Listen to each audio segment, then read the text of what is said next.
Hello friends, I Anjali welcome you all to my YouTube channel which is Literature with Anjali. So I'm extremely sorry that I couldn't upload the video, but anyways I'm here to teach you now. So our first topic is literary history which is lecture 1। तो ये topic start करने से पहले मैं ये बता दूं कि ये सिर्फ और सिर्फ ब्रिटिश इंग्लिश पढ़ा रही हूँ मैं। इसमें अफ्रीकन, कनेडियन या इंडियन लिटरेचर इंक्लूडेड नहीं है। इनके अलग से प्लेलिस्ट बनेंगे तो आप वहाँ पे जाके देखिएगा। So will start from a period जहाँ पे ऑथर या पोएट का काम पता होता था बट वहाँ पे नाम नहीं होता था। मींस कि जैसे टाइटल होते हैं पोएम के या पोएट होता है, वो हमें पता होता है कि अच्छा ये पोएम इसने लिखी, बट हम उस पीरियड की बात कर रहे हैं जहाँ पे हमें ये नहीं पता। Will start from there, that is Beowulf. Beowulf is nothing just the first poem. अब इसका मैं ये बता दूँ, एक कॉन्ट्रोवर्सी चलती है, बेवुल्फ है, बेयरवुल्फ है, whatever you feel like call it, but Bearwulf और बीवुल्फ दोनों ही यूजुअली चलते हैं। Okay, so first poem is Beowulf. इसमें क्या था, ये एक पोएम है ओल्ड इंग्लिश पीरियड की जिसे हम हिस्ट्री ऑफ इंग्लिश लिटरेचर में फर्स्ट पोएम बोलते हैं। और यहाँ से हम स्टार्ट करेंगे और हम Virginia Woolf the modernist writer तक जाएंगे। ओके, सो बेवुल्फ, सबसे पहला इंपॉर्टेंट क्वेश्चन यही हो जाता है कि ओल्ड इंग्लिश पीरियड में सबसे ओल्ड पोम कौन सी है, इसका राइटर कौन है। इसका राइटर कोई नहीं है, ये अननोन है। ठीक है, so will come to the next point and the next point is significance of literary history. तो लिटरेरी हिस्ट्री का सिग्निफिकेंस जानने से पहले हम ये जान लेते हैं कि लिटरेरी हिस्ट्री होता क्या है। लिटरेरी हिस्ट्री एक पार्ट है लिटरेचर का जो हमें हेल्प करता है उसका जोग्राफिकल फीचर्स जानने में, उसके लिटरेरी एस्पेक्ट जानने में। अब हम ये बोलेंगे कि लिटरेचर और हिस्ट्री तो दो अलग अलग सब्जेक्ट्स हैं, तो ये एक कैसे हो सकता है? Like how can we call it literary history? It is incongruous? No, it is not. Literary history can never be incongruous and the reason is, अगर हम जोग्राफिकल फीचर्स पे जाएँ, फॉर एग्जांपल अगर हम इंग्लिश में जाएँ कि वहाँ पे पहले केल्टिक पीपल थे, वहाँ पे फिर इन्वेजन्स हुए, फिर लैंग्वेजेस चेंज हुई, उसके बाद में क्रिश्चियनिटी आया, फिर पैगनिज्म आया, तो ये सब कैसे पता चलता है? ये हमें लिटरेरी हिस्ट्री से पता चलता है। और अगर हम किसी फेमस राइटर को कोट करें तो literary history is the life and death of any civilization. अब आते हैं, हम बात करेंगे कि लिटरेरी हिस्ट्री का क्रोनोलॉजिकल ऑर्डर से क्या रिलेवेंस है। लिटरेरी हिस्ट्री में क्या होता है बच्चों की, सबसे पहले अगर हम फॉर एग्जांपल कोई एक जगह ले रहे हैं, सपोज मान लो ये जगह है और इस जगह पे यहाँ पे कोई आया। अब जो बंदा यहाँ पे आया होगा उसकी एक अपनी लैंग्वेज रही होगी, एक कल्चर रहा होगा जिसका इम्पैक्ट यहाँ के लोगों और इस प्लेस पे आया होगा। फिर किसी ने अटैक किया, इन्हें हटा दिया, अब क्या हुआ, इसका लैंग्वेज कल्चर आया और यहाँ पे कुछ और नया आ गया। तो ये क्या है, ये हिस्ट्री ऑफ लिटरेचर है जहाँ पे ये चीज़ें इंपॉर्टेंट होती हैं और इन्हीं चीज़ों को हम लिटरेरी हिस्ट्री बोलते हैं। जब हम क्रोनोलॉजिकल ऑर्डर में देखना स्टार्ट कर देते हैं कि अच्छा ये आए, फिर इनका ये इम्पैक्ट हुआ, ये लैंग्वेज आई, ये कल्चर आया, ये ट्रेडिशन आया, ये चले गए, फिर ये कल्चर आया, ये लैंग्वेज आई, ये ट्रेडिशन आया, और इसमें क्या क्या पॉइंट्स हम आगे फर्दर लेके चले जाते हैं, वो क्रोनोलॉजिकल अकाउंट को हम लिटरेरी हिस्ट्री में बहुत इंपॉर्टेंस देते हैं कि ये हमें पढ़ना चाहिए।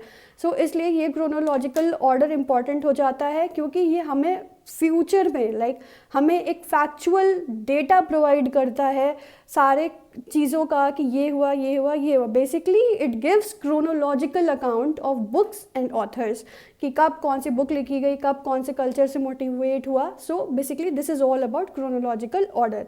एंड मोर ओवर कि जब आपको ये पता होगा कि ये आए, फिर इनसे ये इम्पैक्ट हुआ, फिर वो आए, उनसे वो इम्पैक्ट हुआ, तो दैट इज़ बट ऑब्वियस कि आपको पीरियड टू पीरियड ट्रांसफॉर्मेशन भी दिखेंगे क्योंकि हर एक टाइम के बाद में एक चेंज आता है और हर एक ऑरा में अपना एक अलग सिग्निफिकेंट फीचर होता है। तो अगर जब आप वो फीचर देखना स्टार्ट करते हो ना, तो वहाँ पे लिटरेरी हिस्ट्री बहुत इंपॉर्टेंट हो जाता है क्योंकि बिना लिटरेरी हिस्ट्री के आप पढ़ ही नहीं सकते लिटरेचर। आप कैसे पढ़ रहे हो? अगर आप सीधे मिडिल इंग्लिश पीरियड पे जाओगे तो दैट इज़ वर्थलेस, अगर आपको पता ही नहीं है पढ़ना क्या है। तो अब हम बात करेंगे कि इंटेलेक्चुअल एंसेस्ट्री, ये लिटरेरी हिस्ट्री का पहला फीचर तो ये हो गया कि हमें क्रोनोलॉजिकल ऑर्डर प्रोवाइड करता है। दूसरा फीचर ये हो गया कि हमें ट्रांसफॉर्मेशन दिखाता है।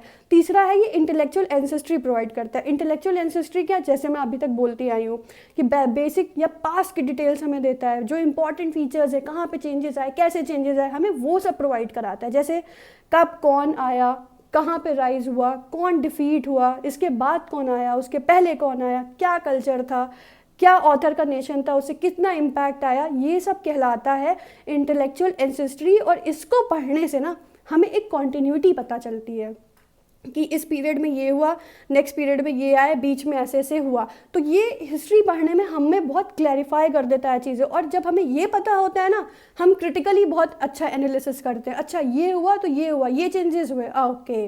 तो this is what literary history plays an important role. फिर आता है literary history is all about continuity. I told you पहले ही कि ये एक कॉन्टिन्यूटी देता है, एक ट्रांसफॉर्मेशन बताता है।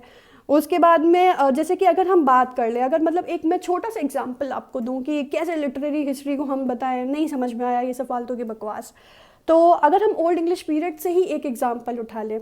ओल्ड इंग्लिश पीरियड में क्या था, पहले जो भी वहाँ के आप वर्ड्स एनालाइज करोगे ना आने वाले वीडियो में, वहाँ पे क्रिश्चियनिटी और फैक्ट्स बहुत मैटर करते हैं, बहुत मैटर करते हैं। बट जैसे ही आप मिडिल इंग्लिश पीरियड में आते हो ना, वहाँ पे क्रिटिकल एक्सप्लेनेशन भी आ जाता है, वहाँ पे रैशनलिज्म आ जाता है। तो ये कैसे पता चलता है, ये जब हम लिटरेरी एस्पेक्ट देखते हैं, जब हम लिटरेरी हिस्ट्री एस्पेक्ट्स देखते हैं या उसके हिस्टोरिकल एस्पेक्ट्स देखते हैं, then we come to know कि ऐसे होता है।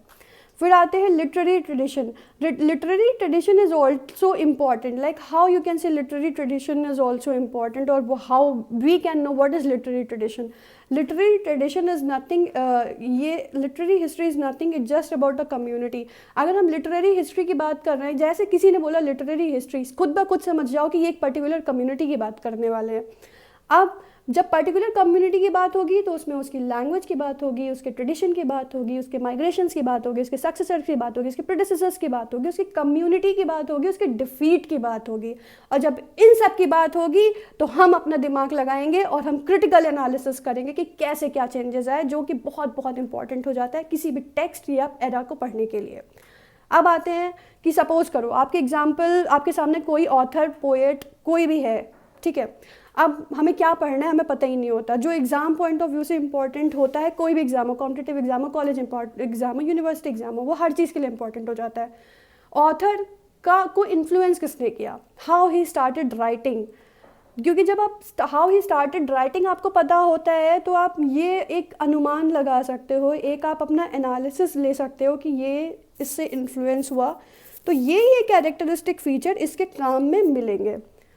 फिर आता है लाइफ इवेंट्स, कौन से ऐसे लाइफ में इवेंट्स हुए जो उसके टर्निंग पॉइंट थे, जो उसके लिए प्रोफेशनल राइटिंग में चेंजेस लाया, उसकी पर्सनल लाइफ में चेंज लाया, उसके काम पे कैसे इफ़ेक्ट आया, उसकी क्या एजुकेशन थी, उसका क्या ऑक्यूपेशन था, डेथ, उसकी फैमिली, उसका कल्चर कहाँ से था, वो कौन सी लोकेशन से आता है, क्योंकि ये सारी चीज़ें हर एक ऑथर के काम में आपको दिखेंगी ही दिखेंगी।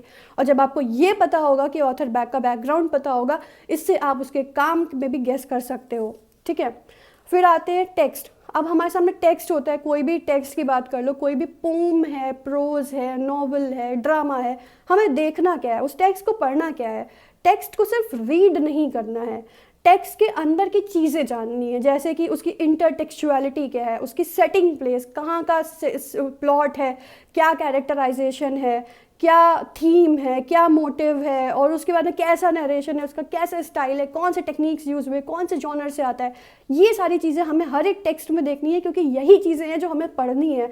लाइन रीडिंग नहीं करनी है क्लास 4th की तरह की, बस बुक उठाई, रीड कर लिया और हम पढ़ लिया, नहीं, हमें ये पढ़ना है, क्योंकि यही एग्जाम में पूछा जाएगा। कोई आपसे टेक्स्ट नहीं पूछ रहा, कुछ इंपॉर्टेंट लाइन है, उसका क्या रेफरेंस आ रहा है, कुछ पॉइंट्स ऐसे होते हैं, कुछ बुक्स के, कुछ ड्रामा के ऐसे पर्टिकुलर लाइंस होते हैं जो बहुत इंपॉर्टेंट होते हैं और उनके कोई रेफरेंस होते हैं, वो किसी न किसी चीज़ से लिए गए होते हैं, तो वो अपने आप में बहुत क्रूशियल हो जाते हैं। वो पॉइंट्स नोट करने, कुछ फेमस स्पीचेस देखने हैं और ये सारी चीज़ें देखनी है। अब उसके बाद में आता है कुछ इंपॉर्टेंट पॉइंट्स, जो हम अगर बात करें ऑथर, टेक्स्ट या उसके पीरियड के बारे में, तो उसमें हमें देखना क्या है कि वो जो भी काम हम ऑथर को पढ़ रहे हैं वो कहाँ से आया, उसके फेमस काम क्या हैं, जो भी टेक्स्ट हम पढ़ रहे हैं उसकी रिकॉग्निशन वैल्यू क्या है, कि मोस्ट फेमस वर्क है या मोस्ट सेल्ड वर्क है या डूम्ड वर्क है, कैसा वर्क है, ठीक है, कैसे डिस्ट्रॉय हुआ या उसको बहुत अचीवमेंट पॉपुलैरिटी मिली, या उसके राइटिंग के पीछे का रीज़न क्या है। क्योंकि बहुत बार ऐसे होते हैं, आप राइटर्स की हिस्ट्री में देखोगे कि उन्हें पेनाल्टीज़ देनी पड़ती है, लाइक उन्हें कभी सज़ा हो जाती है, कभी जेल जाना पड़ता है उनके अपने काम के लिए। तो ये सब चीज़ें भी कहीं ना कहीं इंपॉर्टेंट होती हैं पढ़ने के लिए। और उसके बाद में अब हम बात करेंगे ये कुछ इंपॉर्टेंट पॉइंट जो आपको हर एक टेक्स्ट को पढ़ते वक्त आपको याद रखना ही रखना है कि उसका मोड ऑफ पब्लिकेशन क्या था, उसके राइटिंग का जेंडर या जॉनर क्या था, उसके मोटिव्स क्या थे, उसकी मैन्यूस्क्रिप्ट क्या थी, ऑथरशिप क्या थी, ये सारी चीज़ें आपको इंपॉर्टेंट है, यही टेक्स्ट में ध्यान देनी है। अब आते हैं मेन चीज़ जो कि है literary period in English literature. हम कवर क्या करेंगे, सबसे पहले जो इसके बाद में वीडियो आएगा वो ओल्ड इंग्लिश पीरियड का आएगा। बेवोल्फ इसलिए लिखा है क्योंकि ये इस टाइम का सबसे फेमस चीज़ था जो कि हाईलाइटेड है, बेवोल्फ, ठीक है। देन आता है middle English period. Middle English period में जो सबसे हाईलाइटेड थे वो चाउसर थे। रेनेसेंस में Shakespeare, Elizabethan, Jacobian, Caroline and Commonwealth period. ये टाइम स्लॉट्स में डिवाइडेड है जिसके अंदर हम डेप्थ में देखेंगे। और ऐसे ही आता है नियो क्लासिकल और उसके बाद में फिर ये रोमांटिक मॉडर्न पीरियड आएगा, ठीक है। इन पीरियड्स में क्या है, सबसे चीज़ इंपॉर्टेंट है कि हमें सारे पढ़ने हैं। ये जो मैंने अलग से लिखे हैं इनको तो पढ़ना ही पढ़ना है, बट इनके अलावा जो भी इसके अंदर के ऑथर्स या राइटर्स हैं हम उन्हें भी देखेंगे। अब आता है एक trick and tip. Trick and tip के लिए मैं आपको ये बोलना चाहूँगी कि अब जैसे कि क्या होता है ना कि एक शॉर्ट में हमें याद तो करना होता है हिस्ट्री में कि कौन सा पीरियड कहाँ से स्टार्ट हो, कैसे कैसे। जैसे कि बेवोल्फ से चाउसर, चाउसर से शेक्सपियर, शेक्सपियर से मिल्टन, मिल्टन से वर्ड्सवर्थ एंड वर्ड्सवर्थ से टेनिसन। ये एक proper history of English literature का सीक्वेंस है, बट ये याद करना इतना कुछ लोगों के लिए आसान है और कुछ लोगों के लिए नहीं होगा, तो मैं उनके लिए टिप लेके आई हूँ। आप ये याद कर लो, बिट्टू चाचा of Sitapur ask Milton 1-1 about Wordsworth and Tennyson. Bittu चाचा सीतापुर के, उन्होंने मिल्टन जो है मिल्टन से उन्होंने वर्ड्सवर्थ और टेनिसन के बारे में पूछा।